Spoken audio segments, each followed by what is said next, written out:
Mike Cash at Scoop News Group, and we're here at the Cisco Fed FWD Summit with Tim Rod, CTO at Red River. Tim, thank you so much for joining us. Thanks. Happy to be here. Let me start by asking, how have agencies fared in the past year in their journey to digital transformation? It's been a little difficult for agencies, as you can probably imagine. The effects of the pandemic have caused a realignment of budgets, and it's derailed some of the digital transformation efforts, but we're seeing a lot of that get back on track now. And what emerging technologies are currently most poised to make a major impact on federal operations in the coming years right now? Well, the technologies that are coming into play the most, I think, start with really the security technologies.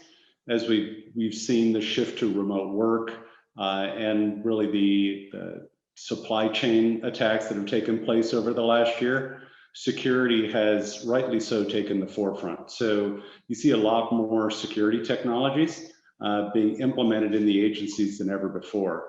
And I think that directly following that, you see SD-WAN, your real software defined access, really being a technology that's more coming to the forefront, because optimizing a user's and a branch's capability to access resources has really been shown to be a stronger need now than it was in the past as well. So SD-WAN, immediately behind security. Mm-hmm. Well, next, I'm curious, how can a platform-centric view of IT enable agencies to be more effective in their mission support?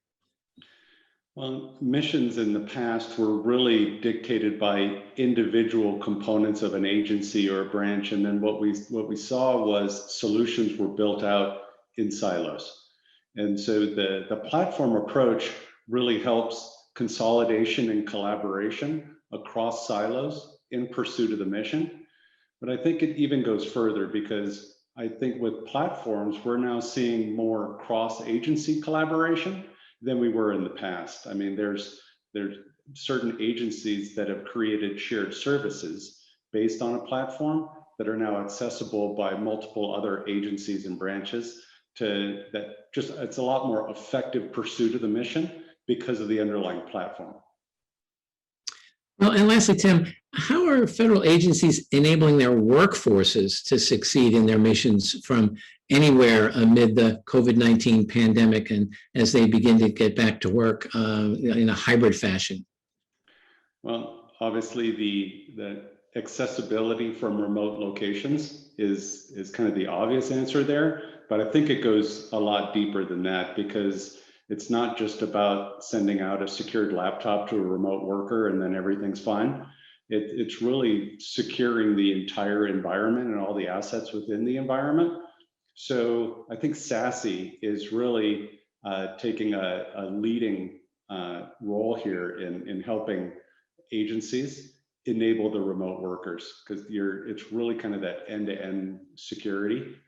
I think additionally behind that, there's changes in the data use policies that are now allowing remote workers to access resources that previously they had to be in the office to access, certain types of classified material and other things that now that there's security technologies being implemented at the edge, there's the ability to now increase the types of data that remote workers can access. So with all security technologies over time, really you're trying to implement and execute against a policy.